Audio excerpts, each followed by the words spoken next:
Thank you. Ready? I feel like I'm living some of my dreams. I've got my Britney Spears headset on. I've got a big screen so I can pretend to be like a weather presenter. And I've got my iPad so I can pretend to be a newsreader as well at the same time. So we're all good today. I'm Kerry Harrison, and I'm the lead for the Lancashire Digital Skills Partnership. And this is my colleague, Dominique Martinez, who in our team leads on the implementation of T-levels in Lancashire. And today, we're going to give you a little bit of sunshine, a bit of Lancashire sunshine, and tell you about the T-level development in Lancashire, some of the projects we're doing, and a bit about digital skills partnership that we have in Lancashire. Lancashire was the first area in the country to be awarded a local digital skills partnership. There's two further areas now been awarded the partnership, West Midlands, so close to here, and Heart of the South West, and there'll be three further partnerships announced in the coming months. The Lancashire Digital Skills Partnership sits within the Lancashire Skills and Employability Hub, which is part of the Lancashire Enterprise Partnership, or the LEP.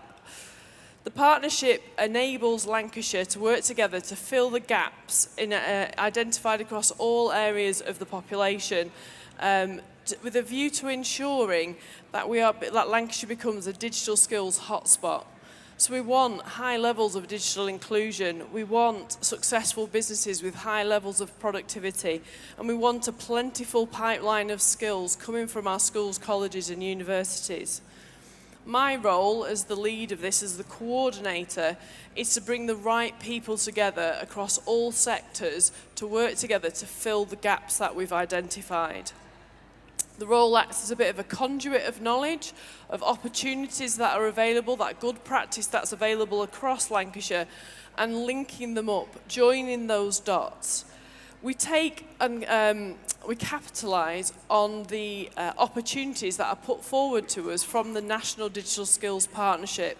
And some of those are on the board there, as you can see. That's my weather girl bit there, on looking there. Loads of good work already happens in Lancashire around digital skills development in our schools, colleges, in our learning providers, in our employers. But actually, working together helps us go a little bit further. The work we do in the partnership is evidence-based. It's based on things aren't done on a whim. We base it on the data, and some of you will know these kind of stats. So we've got 4.3 million people who have no basic skills, digital skills. We've got only 65% of SMEs who have the 5 basic digital skills. 19% of the tech workforce, the population, is actually female, as opposed to across all sectors, which is 49%. So it's a really low number of women going into the tech sector. I'm sure you're aware of these statistics, and knowing them for Lancashire helps us sort of pinpoint what we need to do and what our priorities are. And it helps us fit and structure things around our strategic framework. We split our work into a number of areas. The first one, around our strategic framework, the first one being the future workforce. Obviously, most people in this room are really concerned with that future workforce. You're in schools and colleges trying to develop those young people. Now, the work that we have in this area works around making sure that all our young people from primary through to university develop their digital skills, for one, but also know about the opportunities that are available to them in Lancashire. What jobs can they go into? What things are likely to happen in the future? And work towards that. What exciting opportunities are there in Lancashire? You don't need to leave Lancashire to access a digital career. There is lots of amazing organisations, Emmy and Oscar award-winning organisations that are within Lancashire itself. Our second area is skilled and productive workforce. So looking at existing workforce and looking at the skills, we often forget the adults in this. We talk about millennials, we talk about young people and their amazing digital abilities. And actually there's a huge workforce out there who have some of those skills and some who don't. And we need to develop those as much as the young people themselves. We've been working with some of those national partners, as I said. One of them has been Google. We've trained so far over 600 SMEs locally, so small medium enterprises in Lancashire in skills like digital marketing, and writing for social media for our local businesses. We also have another pilot in Lancashire called Made Smarter, which you may have or may not have heard of. It's a pilot designed to increase the use of technology in engineering organisations, businesses, manufacturing or makers in Lancashire. And there's a big skills thing there, because if you are an employer who suddenly puts in lots of technology into your business, your workforce need to know how to use that. And that's where the skills partnership can come in to help and develop those people. The other side of it is the inclusive workforce. I said before that 8% of the population, 4.3 million people, don't have any digital skills whatsoever and therefore can't access things like universal credit or struggle to, can't compare the market.com or find a meerkat.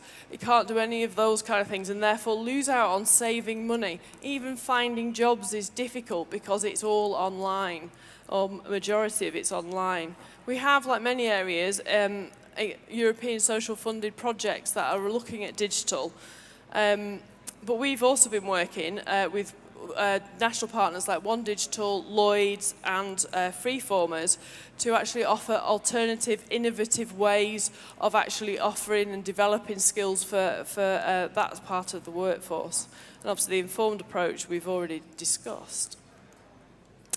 Our structure includes 4 bodies really, a steering group, which is, if you like, the bit that looks at the informed approach, and then we have 3 networking groups which cover our strategies.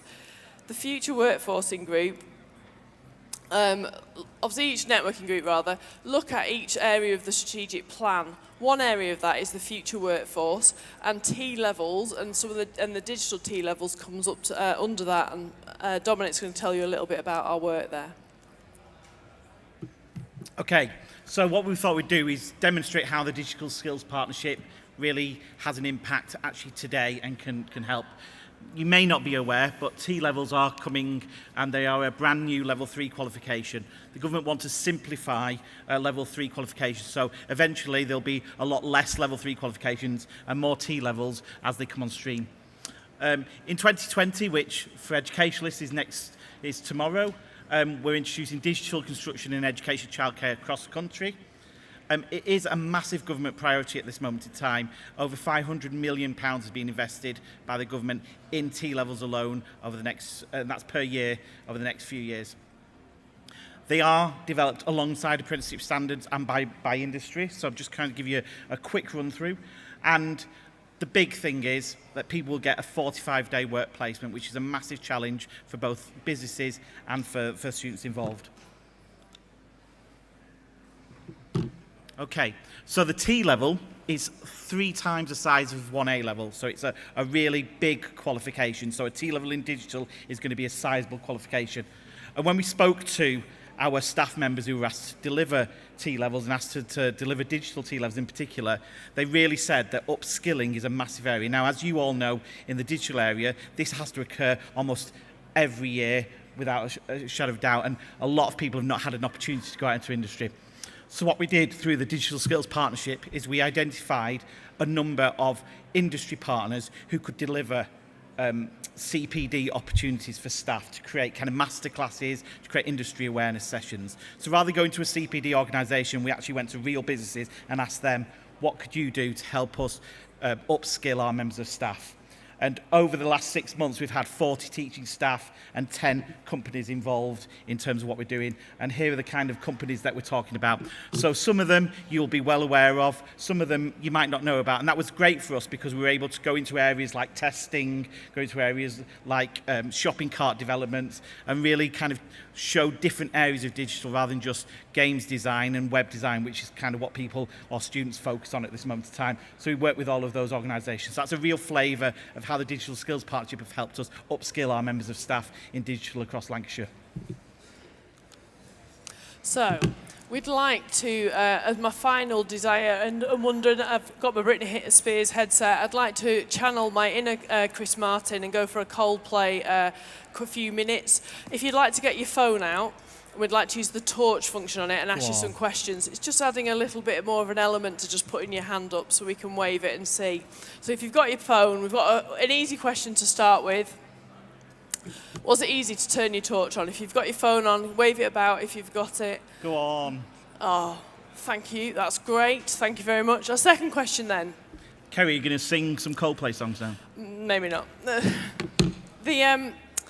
We anecdotally have been told that a lot of institutions are starting to see an increase in the number of girls and women coming through on tech courses. We're interested to know what your feeling is. Do we still think the numbers are really low, or do we see that there might be a start of an upward trend? If the answer's yes, wave your phone at us. If not, oh, fabulous. So there's a few people there. Thank you. It's interesting to hear how much is moving and changing in that dynamic. So next question, have you heard about T-levels? And if you have, would you know where to go to find out more information? So a two-parter. If yes, wave your phone. If not, it is really good. I can totally see why Chris Martin likes this light thing. All right, that's great. Last question. Last question. Based on a little bit of the flavour of what you've heard about the Digital Skills Partnership in Lancashire and what we've done in terms of working with industry and bringing in national partners, do you think that's something that in your area you could benefit from as an organisation? All right, great. Thank you very much. Thank you for listening to us today. If you want to find out any more about the Digital Skills Partnership or the work that we're doing, please email us or tweet us at Lancs Skills Hub, #DigitalSkills, and we'll be more than happy to discuss things with you. Thank you very much. Thank you.